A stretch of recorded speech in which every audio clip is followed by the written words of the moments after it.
ওম নমো ভগবতে বাসুদেবায়। জয় শ্রীকৃষ্ণ, রাধে রাধে। জয় মা সরস্বতী দেবীর জয়। আজ হচ্ছে পবিত্র সরস্বতী পূজার দিন। শ্রী শ্রী পঞ্চমী বিশেষ তিথি হচ্ছে আজকে। বাগদেবী পূজার দিনে আপনারা অনেকেই আছেন এই দিনে ব্রত পালন করবেন। আজ হচ্ছে 23শে জানুয়ারি শুক্রবার দিন, বাংলার 9 মাঘ পঞ্চমী তিথির শুভ ও পুণ্যময় একটি দিন। আজকের দিনে অনেকেই ভক্তি ও শ্রদ্ধার সহিত ব্রত পালন করবেন। সরস্বতী পূজা অর্চনা করবে, যার পূজা অর্চনা করার মাধ্যমে জীবনে অমঙ্গল পর্যন্ত দূরীভূত হয় এবং সৌভাগ্য লাভ করা যায়। তাই আজকের এই দিনে যারা ব্রত করবেন কিংবা ব্রত করবেন না, প্রত্যেকের উচিত ভক্তি ভরে এই ব্রত মাহাত্ম্য কথা শ্রবণ করা। এতে অনেকাংশে এই ব্রতের ফল লাভ করা যায়।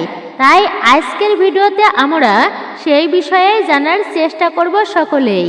আজকের ভিডিওটি খুবই গুরুত্বপূর্ণ হতে চলেছে প্রত্যেকের জন্যই। অবশ্যই ভক্তিতে আপনারা শ্রবণ করবেন আমি আশা রাখছি। নমস্কার, আমি দীপা।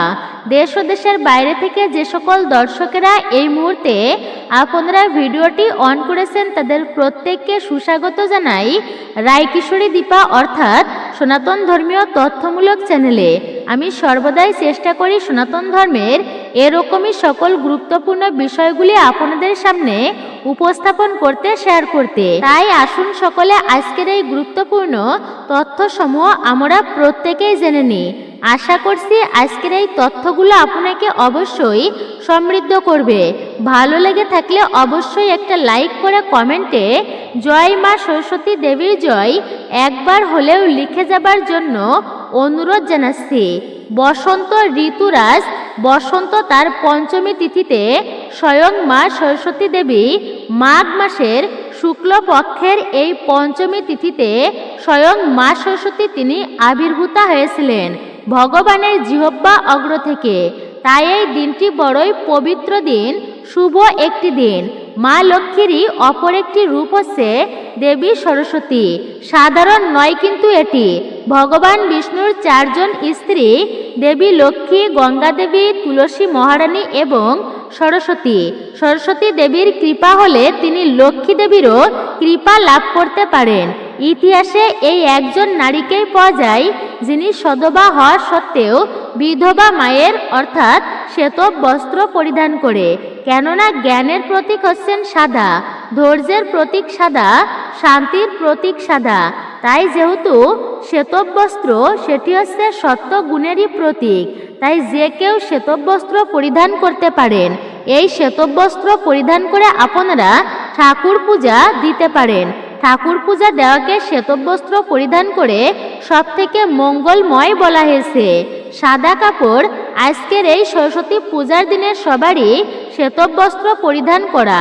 ওই পাশ্চাত্য সংস্কৃতি জিন্স প্যান্ট, তারপরে টি শার্ট এগুলো নয় কিন্তু। এইটুকু হচ্ছে সনাতন সংস্কৃতি ধারণ করা প্রত্যেকের উচিত। আজকের এই শুভ দিনে শ্বেতবস্ত্র এবং পাঞ্জাবি পরা উচিত। এটি খুবই শুভ।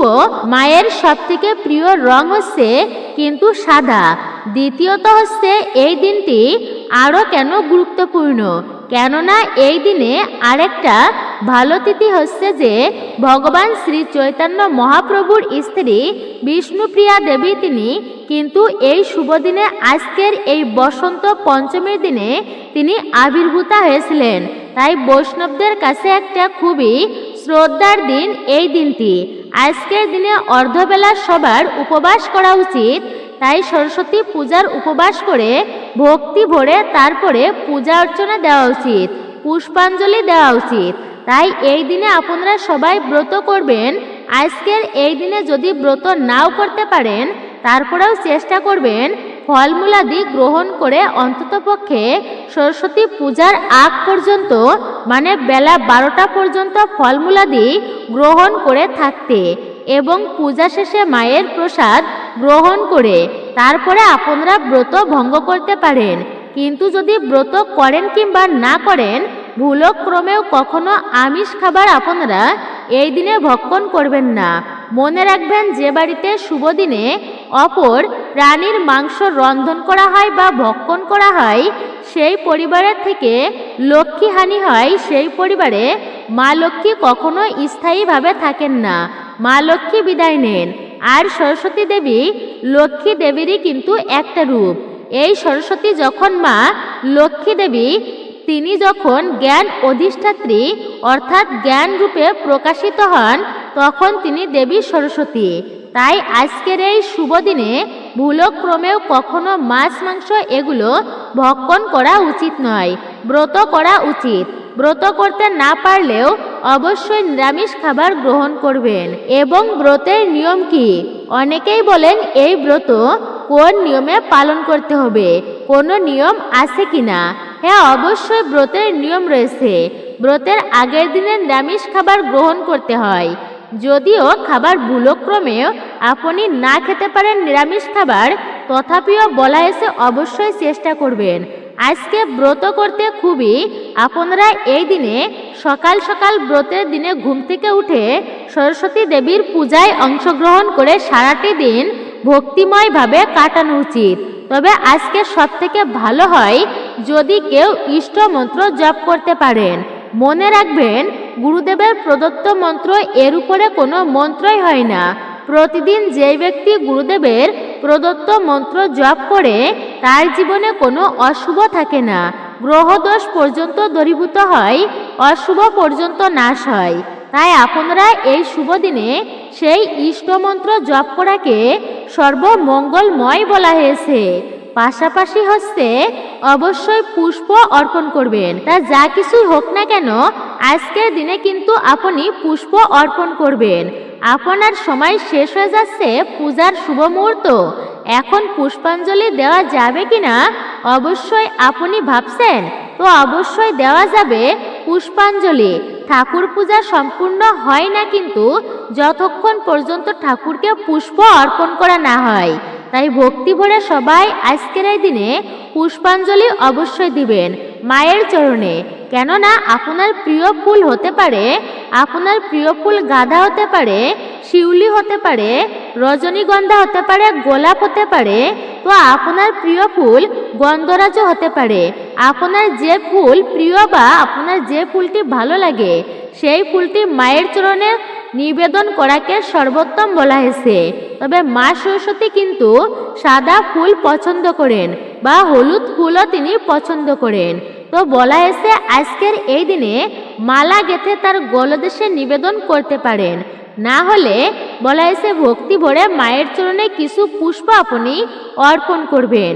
এর মাধ্যমে মায়ের কৃপা আরো বেশি লাভ করা যায়। এবং অবশ্যই আজকের দিনে শাস্ত্র কথা পাঠ, বিশেষ করে শাস্ত্র পাঠকে বা শ্রবণ করাকে সর্বোত্তম বলা হয়েছে, সর্বশুভ বলা হয়েছে। শাস্ত্রাদি গ্রন্থ পাঠ করা অথবা শাস্ত্র কথা শ্রবণ করা এবং মায়ের এই ব্রত কথা শ্রবণ করা শেষে একটা প্রদীপ প্রজ্বলিত করে মায়ের উদ্দেশ্যে নিবেদন করা, এটা আরো বেশি মঙ্গলময়। মনে রাখবেন, প্রদীপ দান করলে ওই প্রদীপের আলোয় যেরকম অন্ধকার দূরীভূত হয়, ঠিক তেমনি মা সরস্বতীকে একটি প্রদীপ নিবেদন করলে তার ফলে জীবনের অন্ধকার দূরীভূত হয়ে যায়। এই জন্য জ্ঞানের থেকে পবিত্র বস্তু জগতের দ্বিতীয় আর কিছু নেই। আর সেই জ্ঞানের অধিষ্ঠাত্রী দেবী হচ্ছেন মা সরস্বতী। তার পূজা করলে কি ব্যক্তি জ্ঞানী হতে পারবে? এমনটা কিন্তু নয়। জ্ঞানী হতে পারবে, কিন্তু ব্যক্তি গ্রন্থ অধ্যয়ন করে, বই পড়ে, অধ্যবসায় করে। কিন্তু মায়ের পুজো করলেই মা হচ্ছে জগৎ জননী, স্নেহময়ী। তার কৃপা হলে ব্যক্তি অহংকার ভিতর থেকে চলে যায়, ব্যক্তির অহংকার থেকে বাঁচতে পারে। সেই ব্যক্তি ধৈর্যশীল হতে পারে, প্রকৃত বিদ্বান হতে পারে। কেননা যদি ব্যক্তি বিদ্বানও হয় কিন্তু যদি মনে অহংকার হয়, অর্থাৎ অহংকারী হয়, তাহলে বুঝতে হবে সে প্রকৃত বিদ্বান ব্যক্তি নয়। বিদ্যা মানুষকে বিনয়ী করে সর্বদাই, কিন্তু বিদ্যা কখনো কাউকে অহংকারী করে না। তাই অহংকার করা উচিত নয়। যা আপনারা অনেকেই শুনেছেন কি, সব হচ্ছে কাশ্মীরের কথা, অহংকারের বশে ভগবানের সাথে তিনি তর্ক করেছিলেন। তো যাই হোক, এখন আমরা ভক্তি ভরে শ্রবণ করছি এই মা সরস্বতীর ব্রত কথা। সকলে আসুন ধৈর্য ধরে এই ব্রত কথা শ্রবণ করি, এতে অনেকাংশেই এই ব্রতের ফল লাভ করা যায়। সরস্বতী দেবীকে প্রথমে আমরা নদী রূপে, পরে বিদ্যার অধিষ্ঠাত্রী দেবী রূপে কল্পনা করে থাকি। তিনি সঙ্গীতেরও দেবী। বেদ, পুরাণ, তন্ত্র, সংহিতা, রামায়ণ, মহাভারত, সাহিত্য ও ইতিহাসে দেবী সরস্বতীর বিভিন্ন কাহিনী ও বিভিন্ন রূপের কথা আমরা জানতে পারি। পুরাণ থেকে পাওয়া যায় সরস্বতী নদীর মহিমার সঙ্গে নারী জাতির একটি সুচিতার সম্পর্ক ছিল। স্বর্গের সুন্দরী অপ্সরা নর্তকীদের মধ্যে সরস্বতীর প্রভাব ছিল যথেষ্ট। বিশ্বামিত্র মুনি ছিলেন রাজর্ষি। তিনি ব্রহ্মর্ষি হতে না পারায় মহামুনি বশিষ্ঠের সাথে তার সুসম্পর্ক ছিল না। যেহেতু বশিষ্ঠ মুনি ছিলেন একজন ব্রহ্মর্ষি, অনেক চেষ্টা করেও ব্রহ্মর্ষি হতে না পারায় বশিষ্ঠের প্রতি বিশ্বামিত্র মুনির একটা তীব্র ক্রোধ তাকে একেবারেই ক্রোধে উন্মাদ করে তুলল। তিনি এই সময় সরস্বতী নদীকে আদেশ করলেন ব্রহ্মর্ষি বশিষ্ঠ মুনির আশ্রমকে ভাসিয়ে নিশ্চিহ্ন করে দিতে। কিন্তু দেবী সরস্বতী নদী অর্থাৎ সরস্বতী নদী তাতে কোনো মতেই সম্মত হলেন না। তখন বিশ্বামিত্রের অভিশাপে সরস্বতী নদী রক্ত নদীতে পরিণত হলেন। সরস্বতীর এই ভয়াবহ রূপ মহাদেব মেনে নিতে পারলেন না। তার আশীর্বাদে সরস্বতী পূর্ব অবস্থায় ফিরে পেলেন। কিন্তু শুধু তাই নয়, মহাদেবের বরে তিনি নারী শ্রেষ্ঠ রূপে সম্মানিত হলেন। মুনি ঋষিদের কাছেও তিনি শুধু সুচিহ্নিতা নদী রূপেই নয়, শ্রদ্ধার মূর্ত প্রতীক হিসেবে চিহ্নিত হলেন। কিন্তু বিশ্বামিত্রের উত্তেজনা তাতে আরও বৃদ্ধি পেল। তিনি স্থির করলেন আরও কঠোর তপস্যায় বসবেন। তপস্যায় সিদ্ধি লাভ করে তিনি স্বর্গের অধিপতি হবেন। এদিকে দেবরাজ ইন্দ্র সমস্তই বুঝতে পেরে বিশ্বামিত্রের তপস্যা ভঙ্গের উদ্যোগ নিলেন। প্রথমেই তার মনে পড়ল অপ্সরাদের কথা। তার মনে দৃঢ় বিশ্বাস ছিল একমাত্র মুনিদেরও মতিভ্রম করতে পারে অপ্সরারা। তাই একে একে এলো উর্বশী, তারপরে এলো রম্ভা, কিন্তু মুনির ধ্যান ভাঙাতে তারা ব্যর্থ হলেন। অবশেষে দেবরাজের নির্দেশে এলেন মেনকা মর্তে। আগমন করেই প্রথমে তিনি সরস্বতী নদীতে স্নান সেরে সুচিহ্নিতা সুচিতা হয়ে তারপর পঞ্চস্বরে গর্জিত, পঞ্চস্বরে জর্জরিত বিশ্বামিত্রের তপস্যা ভঙ্গ করে পুষ্কর তীর্থে তার সঙ্গে সাক্ষাৎ করলেন। ব্রহ্মর্ষি হওয়া কিংবা স্বর্গের অধিপত্তি লাভ করা কোনোটি বিশ্বামিত্রের ভাগ্যে জোটেনি। তবে আমরা যে সরস্বতী নদীর অর্থাৎ যে সরস্বতী দেবীর আরাধনা করি তিনি কিন্তু বিদ্যার দেবী। সরস্বতী মূলত বৈদিক দেবী। সরস শব্দের অর্থ হলো জল, এর অর্থ হলো আদি। অর্থ হচ্ছে সরস্বতী দেবী জল অর্থাৎ নদী। তিনি বিদ্যার দেবী, জ্ঞানদায়িনী, বীণাপাণি, কুলপ্রিয়া, পলাশপ্রিয়া প্রভৃতি নামেও তিনি পরিচিত। তিনি বাগদেবী নামেও পরিচিত। তবে তাকে শ্রী পঞ্চমীও বলা হয়ে থাকে। সরস্বতী দেবীর এক হাতে বীণা, অন্য হাতে পুস্তক। সরস্বতীর নানান মূর্তি আছে, যেমন অন্যান্য সমস্ত দেবদেবীদের আছে। তবে সচরাচর তিনি চতুর্ভুজা এবং চার হাতে। বই, মালা, বীণা ও জলপাত্র কোথাও বা পাত্র থাকে না, দুটি বীণাই দুই হাতে ধরা থাকে। বেদ যেহেতু চারটি, ঋক, সাম, যজুর ও অথর্ব, তাই সরস্বতীর চারটি হাতকে চার বেদের প্রতীক বলেই ধরে নেওয়া যায়। তবে শাস্ত্র মতে চতুর্ভুজের অন্য অর্থ আছে। বই হচ্ছে গদ্যের প্রতীক, মালা হচ্ছে কবিতার, বীণা হচ্ছে সঙ্গীতের, আর জলপাত্র হচ্ছে পবিত্র চিন্তার প্রতীক। সরস্বতীর বাহন হচ্ছে রাজহংস। হাঁস হচ্ছে জলে মেশানো দুগ্ধ থেকে দুধটুকু আলাদা করে পান করতে পারে। অর্থাৎ অবিদ্যা থেকে বিদ্যাকে সেকে নেওয়াই হলো আসল কাজ। তাই এই জন্য বিদ্যা তথা এই বিনয়ী ভাব মূলত সরস্বতী দেবীর মাহাত্ম্য কথা। আশা করি আপনারা সকলেই বুঝতে পেরেছেন এই সরস্বতী দেবীর মহিমা প্রসঙ্গে। তাই যদি আজকের এই তথ্যগুলো জেনে আপনি সমৃদ্ধ বা ভালো লেগে থাকে, আপনার অবশ্যই ভিডিওতে একটি লাইক করবেন এবং কমেন্টে জয় মা সরস্বতী দেবীর জয় একবারের জন্য হলেও লিখে জানানোর জন্য অনুরোধ জানাচ্ছি।